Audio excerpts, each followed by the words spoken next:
Hey, Adam. What's up? What do you like better, vertical or horizontal? I prefer lateral. Ooh, you're entering the third dimension.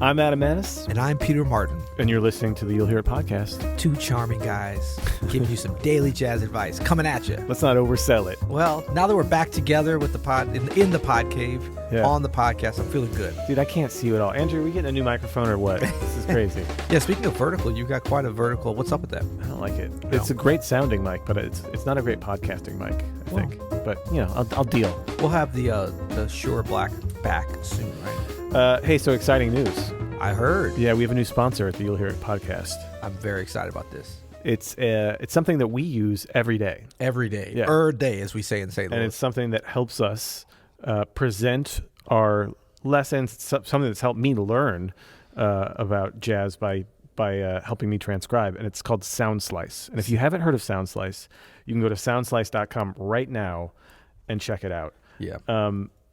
It's pretty awesome. And I think actually there might be eventually our own page on Sound Slice that people can check out. Yeah. But so if you haven't seen Sound Slice before, we use it on almost all of our courses. Yes. I mean, a lot of our courses now use Sound Slice to show the notation. We transcribe a lot of our lessons, and then we put the video in Sound Slice. And as you're watching the video, a notation of the transcription actually follows along in the video. So you're seeing what the player is playing as they're playing it. Yeah. And then you can navigate within the notation. You could see exactly what's going on. You could slow it down without losing pitch. You can loop things just by clicking and dragging. It's beautiful. No, it's amazing. It's next level for exactly what we're trying to do with Open Studio, and we're making it sound way more complicated than it is. You just have to go there. Go to soundslice.com or openstudionetwork.com and see it in action, because it's exactly, you have the notation and you have the video, and they always stay together. Audio, video, and notation. That's and right.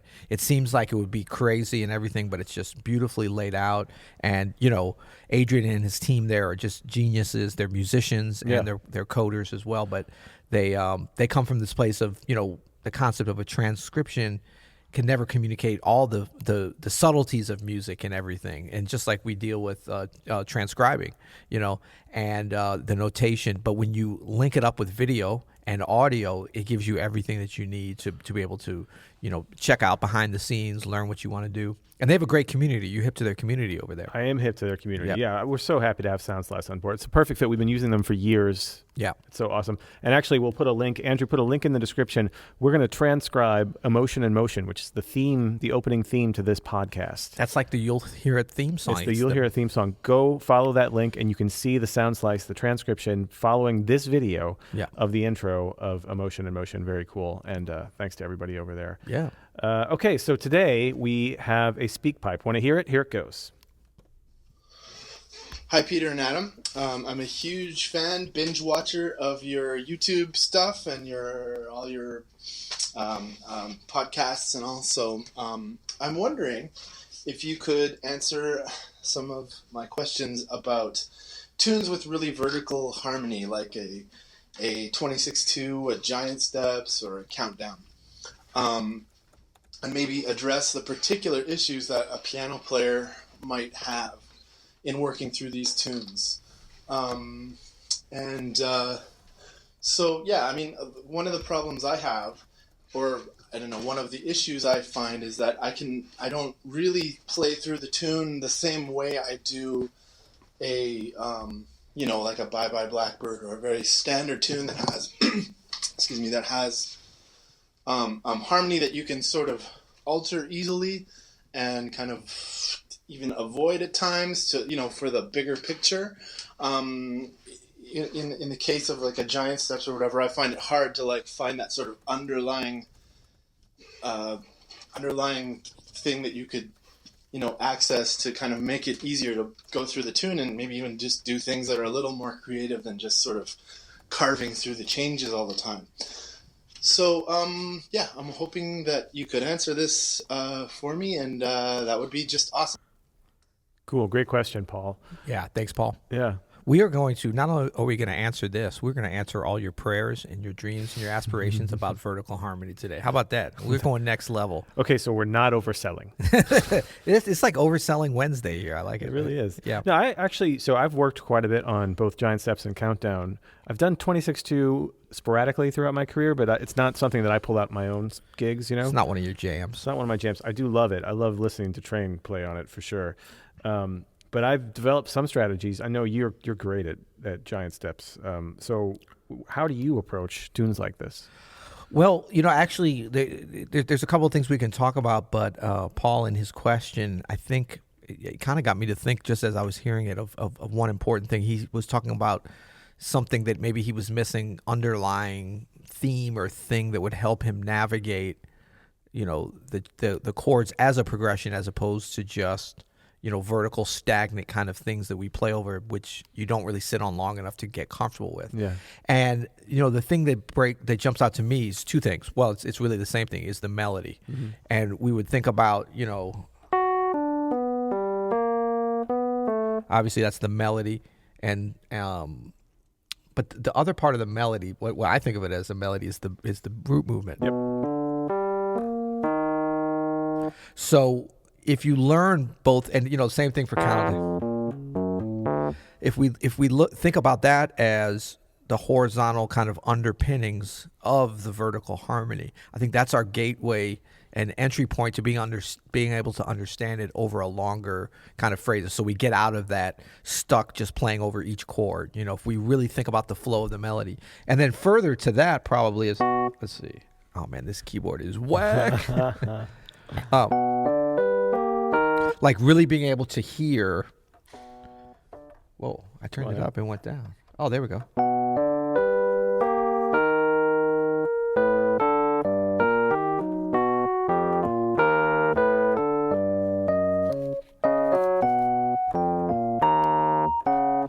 The relationship, of the static melodies, and the root movement was just as important as the regular melody, but also the relationship of the intervals at any point. That's where the vertical comes back in. Yeah. And so this is a little esoteric what I'm saying, but basically if you practice these individually, in time, out of time, and really learn them by phrase, that becomes something that's kind of an underpinning that you can use, as opposed to even thinking about the chords. Yeah, we're going to learn the chords and feel what that is, but this is going to be our guidepost.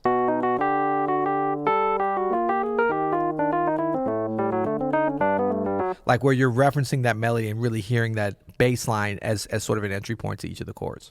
Yeah, and I love that.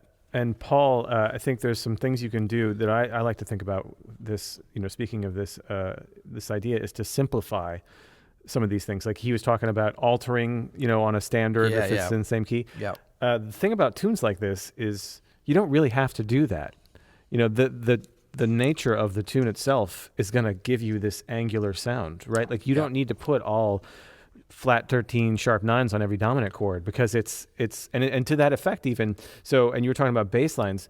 Sometimes in the original recording, I know PC would play down whole steps. Yeah. Down a whole tone scale instead of, especially those first two phrases, yep. right? Instead of the major root movements. And I know some people treat that as just like a Dorian sound, so they're not thinking about these big jumps. Simplifying how you think about it can help. So instead of B, D7, G, B flat 7, E flat, you can think of my mind is getting confused hearing all B, those chords. A minor 7, G, F minor 7, E flat, and that's one way to kind of simplify it and think more. I like that. Instead of these huge leaps, you can think of that. And then again, you don't need to alter anything. You don't need to think about altering what you do. And then, I mean, for me, man, if I'm having trouble hearing things on these things, which I still do sometimes, I'll kind of spell out the harmony in my own way the first few times around, still trying to make it interesting and musical, but like you could think about 2 notes per, like, just whatever, 2/3 or 2 intervals, it doesn't matter what it is, per chord, so that you're kind of getting this theme going. And I think that's an important part of tunes like this. Yeah. Is being able to take a theme, even if it's a simple 2-note theme, like do from exactly around those changes. Oops. That's your first entree into this Yeah. world of getting around. And then you can, try then doing longer themes that sort of blend over the changes. But kind of pattern, well, not necessarily pattern as a jazz pattern, but pattern in that you're taking, like a third or a second, and then a third, and then diatonically fitting within what the chords are. A thematic theme. Thematic Wait. That's a thematic pattern. That's a double entendre, a isn't theme it? that's also thematic is double positive. It's so funny. We didn't talk about this, but I was going to say the exact same thing in thirds. That's what I was thinking. And that's why having a good feel. Should I go a little lower here? Is that legal? Yeah. Okay, so if we go, if you've got that understanding of the root movement with the melody and then separate, like really from a structural standpoint, that's too low. Then the thirds, why do I keep messing that up? I don't have a good understanding of it, apparently. Yay, if you don't know how to not do it, how are you going to learn to do it? That's right, yeah.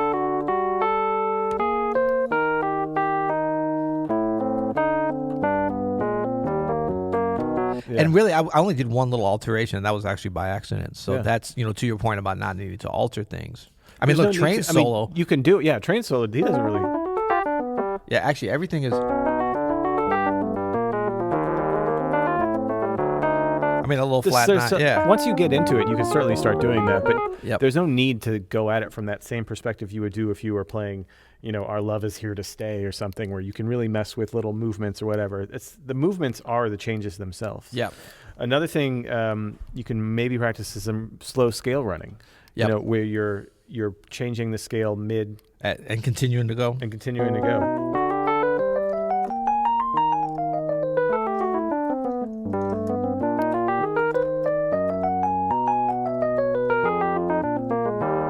And look, none of these things on their own make for great music, right? Like, especially not on the Key Station 49 MK3. Big shout out to M Audio. But you do need to kind of change the way you think about playing to play these kinds of tunes. I mean, it's a meme now, the Tommy Flanagan solo on this, right? Even though I think for reading it, basically, he killed it. Oh, yeah. I mean, really, it's hard if no one's ever saw that before.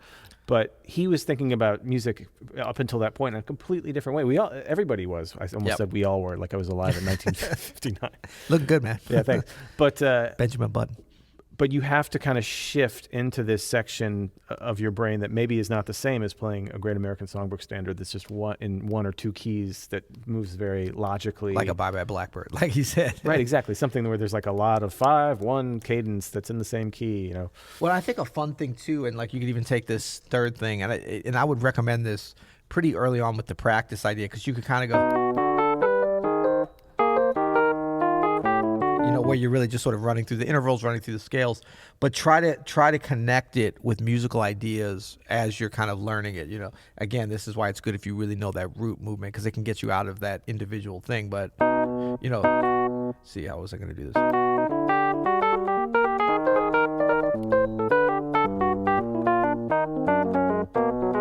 I mean, it's hard to make it me, but you try to kind of make it hip with some rhythms and stuff, just sticking to those thirds. Obviously it's going to be.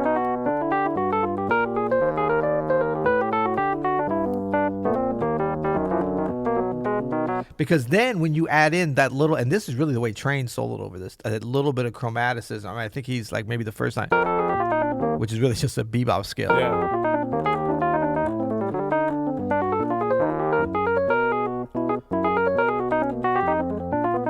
And when this tune, you got to remember half the tune is just 2 5/1s. Right. They're going in a little bit of an unexpected sequence, but that definitely gives you more time to kind of, continue to play melodically. Hopefully, you don't want to change up, play the first half different than the second half. Yeah, and that's true.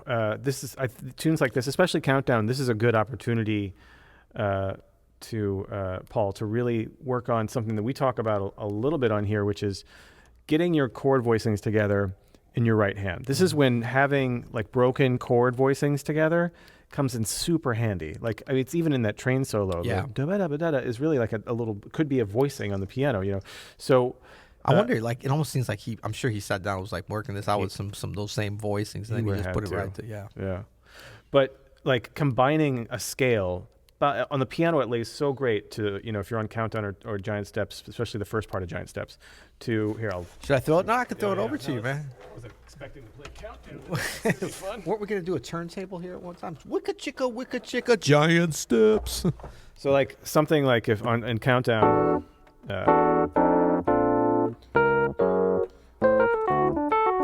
that kind of idea of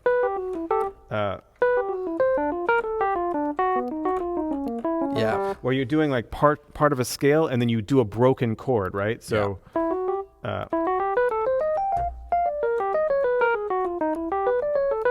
this tune like lends itself, and this style of play lends itself to that so well.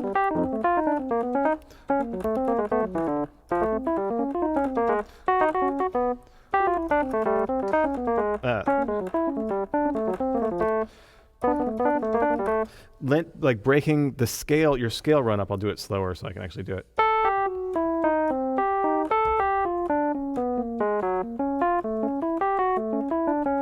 mean, it's something we do all the time, but having these broken chords, 4-note voicings, because they line up symmetrically, really come in handy on something like this. Oh, that's great. And in all kinds of ways, Paul, like so. Up, and down, mixing it up.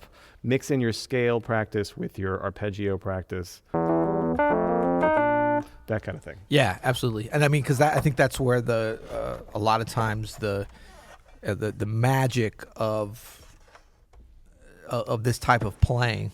Well, it's funny. This is one of those terms I didn't even really know what it meant. Even today, I was kind of like, I'll just figure it out as you're describing it in the question. Vertical. I never really heard that term. I don't really know what it means either. Yeah. Oh, well, maybe he's asking about something else.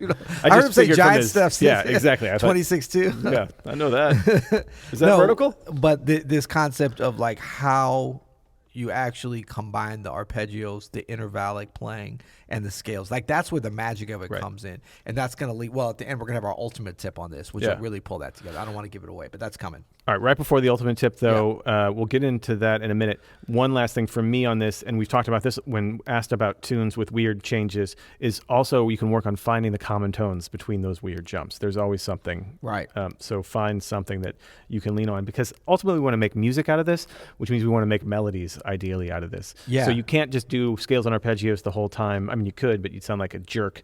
Right. You need to be able to create some kind of melodic content. And so working on that with knowing what intervals you have to choose from between those two chords in different keys can be a very effective way of getting there. Yeah, and I wonder even if like kind of... Well, I guess that's not common tones, but it's close by at least. Yeah, like neighboring to, knowing what's different, just being aware, just understanding what your options are. That's how you find them. Cool. Well, awesome. Nailed another one. Yeah. High five on that. Bam. Shout out to SoundSlice, our new sponsor of the podcast. Again, follow our link here to go to soundslice.com and check out the transcribed SoundSlice version of our theme, Peter Martin's Emotion in Motion. Pete, thanks for letting us borrow your licensing tune. it. I give a little self-license there. Yeah, and I would just say also check out the SoundSlice community. You can see it right there. It's really cool because it's a lot of new licks and exercises and musical ideas. I go on there and see some great guitar. It's not. Would you say? It used to be more guitar heavy. There's a lot of great guitar stuff, a lot of great piano, all different instruments. But there's some really cool. It'll be like someone will transcribe like a Pat Martino line or something, or like have a video, just like one little short line. I think they call them slices on there. They do call them slices, and little licks, little slices, and it just can give you a little inspiration, and you can actually see what's being played. I mean, if you're a guitarist, they show the fretboard view, the keyboard view, and stuff. It's all there and super organic the way it's built in. So big fan of SoundSlice. Yeah. All right, what's our ultimate tip? Well, before we even get to the ultimate tip, we're really going to build this up. We got a couple other things. We're bringing back, you might not even know this, my friend, because you've been gone. No, I've been gone. I was going to say, I was here the whole time. We're bringing back the You'll Hear It discount. You know why? Oh, yeah. Because we love our listeners. That's right. Yeah. Mama and Dad, I love you. So what that is a $77 discount off of Open Studio's All Access Pass, which is everything we make. Why is it $77? Because we love the sevens. We want all the sevens. We do the list of sevens. We have 7-star reviews. So why isn't it $7 off? Why are you making us go broke here, buddy?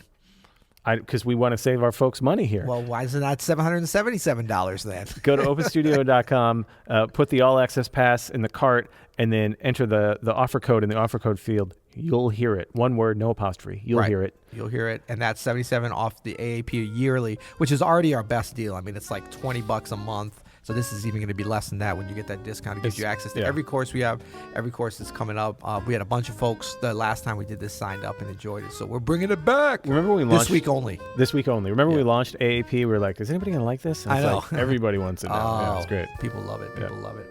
Okay. So what's the ultimate tip? Oh, I'm doing the ultimate tip because you don't know what it is.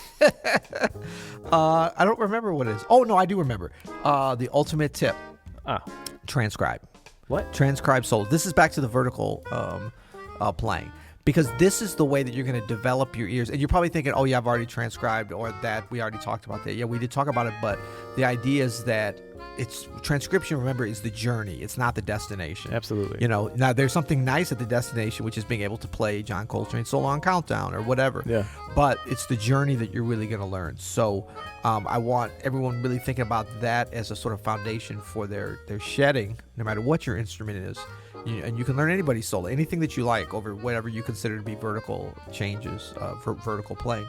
But remember that the journey is when you're acclimating and training your ears to be able to develop to the point where you can start to hear this stuff that we've been talking about. Because this is all stuff to practice, whatever, but ultimately you have to be able to hear it, which is why we call this podcast. You'll hear it. But wait, there's more. Okay. We're going out today on a listener tune. This is Overdue Library Book by Luke Thiering. And now really... you'll hear it. Yeah.